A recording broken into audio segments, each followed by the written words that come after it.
It started with a call from a trucker who said he saw a car parked just past mile marker 13. The engine was still running, but the driver's seat was empty. It was 2:47 a.m. when dispatch logged the report. A light rain was moving in over Highway 83, cutting visibility to almost nothing. The caller, identified as Brian Cates, long-haul truck driver, said the car's headlights were still on, hazard lights flashing faintly through the mist.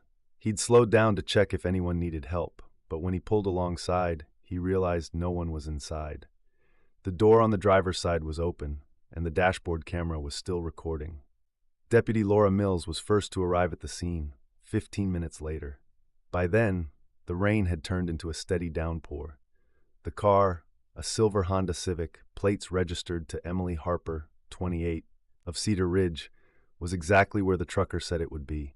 Halfway off the shoulder, engine still idling, door open, windshield wipers dragging back and forth. Her phone was on the seat, her purse was in the floorboard, and the dashcam light was still blinking red. Recording. Emily Harper had left work around 9:30 p.m. that night from a nearby nursing home where she worked second shift. Her coworkers said she was heading to her parents' cabin about an hour north. She'd made that drive countless times. She'd even texted a friend at 10:06, just past the gas station near marker 9, should be home soon. That was the last message she ever sent. The Honda's clock showed 10:41 p.m. when it was found, barely 30 minutes after that text. But what made investigators pause wasn't how quickly she disappeared. It was what they found inside the car. The dashcam had kept rolling for 3 more hours after the engine stopped.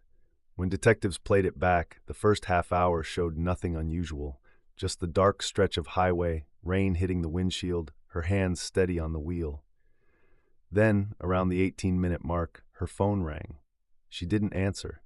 Instead, she slowed down, glancing in the rearview mirror several times, as if something behind her caught her attention.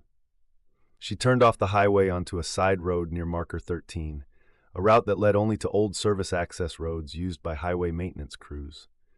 The camera shook as she drove over gravel. Then she stopped, headlights illuminated trees. She leaned forward, squinting at something through the windshield. The mic picked up a faint voice, distant but sharp, like someone calling her name. Then static, then nothing. Detectives replayed that moment dozens of times. The dashcam's timestamp froze at 10:39:40:12. When they extracted the footage frame by frame, they saw it, the faint outline of a figure reflected in the driver's side mirror. No shape, no detail, just movement. The rain grew heavier after that moment, and the image degraded into pure blur. Emily's door opened. The camera jostled. The engine revved once, then cut off. Investigators scoured the area around marker 13 for 2 days. The ground was muddy and soft from the rain, yet there were no footprints leading away from the car. No drag marks, no tire tracks, nothing. But about 15 feet into the tree line, they found a single item, a silver charm bracelet. It matched one Emily was known to wear every day. The clasp was broken, as though it had been pulled off. Forensics logged it as item 17B. It was wet but undamaged. Still, it offered no leads. When they sent the dashcam to the state lab for digital forensics, the technician, a man named Harris, noticed something strange.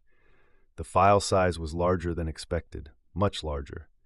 The footage looped past its timestamp, as if the recording continued even after the car's power died. And in that extended section, barely 14 seconds long, there was a sound. 3 sharp knocks, faint, metallic, then a whisper, "Help me." Marker 13 had its own reputation long before Emily Harper vanished.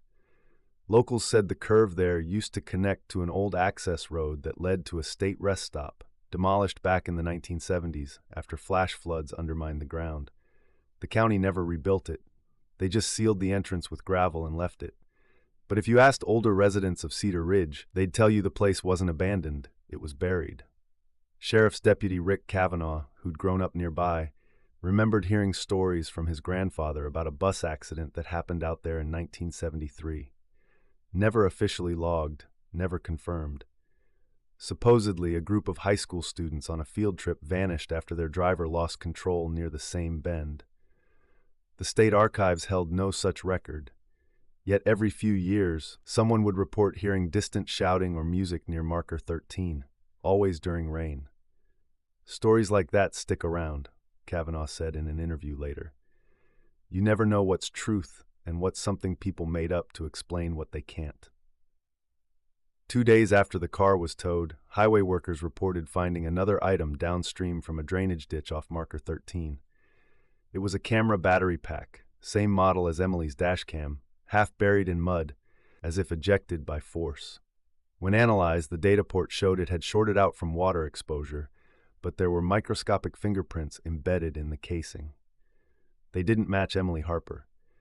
They matched her father, Thomas Harper, deceased since 2015. He'd drowned during a fishing accident on Lake Marin, 70 miles away. That discovery halted the investigation for days. Detectives reviewed family records, wondering if perhaps the print match was a forensic error. But the state lab double-checked the data. The ridge patterns aligned 100%. Her father's print had somehow been pressed into the plastic years after his death. By the time local media picked up the case, the footage from the dashcam had already leaked online. The police department denied involvement, but the clip, roughly 2 minutes long, spread quickly across social media under the title The Marker 13 Dashcam. In the video, viewers claimed to hear not one but two voices calling Emily's name. Some said the second voice came from the radio. Others swore it came from under the car. Digital analysts tried isolating the sound layers, but the frequency spectrum didn't align with any human pattern. It fell below the vocal range, closer to environmental resonance, like wind echoing through hollow metal. Still, the voice said her name, twice, once before the door opened, once after. A week later, a specialized rescue unit with ground-penetrating radar arrived to survey the area behind marker 13. What they found stunned everyone. About 30 feet from the road, beneath 3 feet of soil and roots, the radar picked up a rectangular cavity, roughly 12 by 8 feet, a structure. When the crew began to dig, they unearthed the top of a steel door, heavily rusted but intact, like the entrance to a shelter or old drainage vault. The hinges were fused shut. Inside, air sensors detected trapped gases consistent with long-term decomposition. But when they pried it open, there was nothing inside. No remains. No evidence, only an old transistor radio lying in the mud, its dial still faintly glowing red, powered by a corroded battery that shouldn't have worked. The frequency? 10.41 megahertz, the same timestamp from the dashcam when Emily disappeared. In the weeks that followed, strange reports came in from nearby residents. A woman living half a mile from marker 13 called 911 after hearing knocking at her back door around midnight. When officers arrived, no one was there. But mud prints led across her porch, small and bare, like a child's.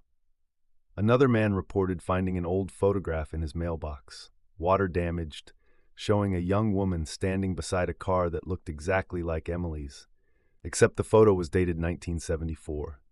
Even the dispatcher who took the first call said she started hearing static on her line whenever someone mentioned marker 13. No one could explain it.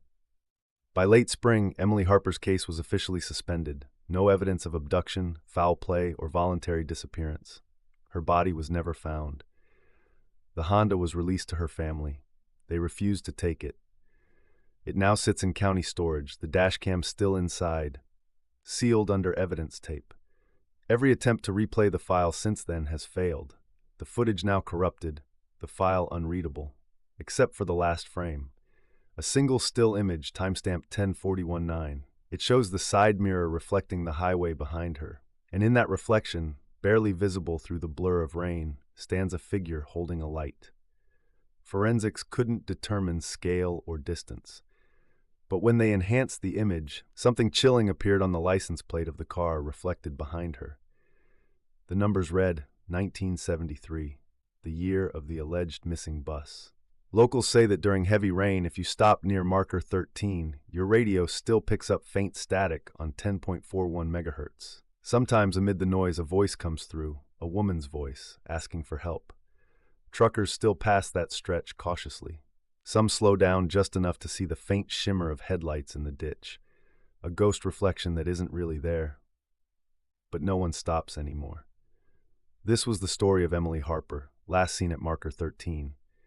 If you believe every mystery has a reason, maybe this one will make you think again, because sometimes the evidence doesn't point anywhere, it listens. Subscribe to Hard Tells, where what's left behind still speaks.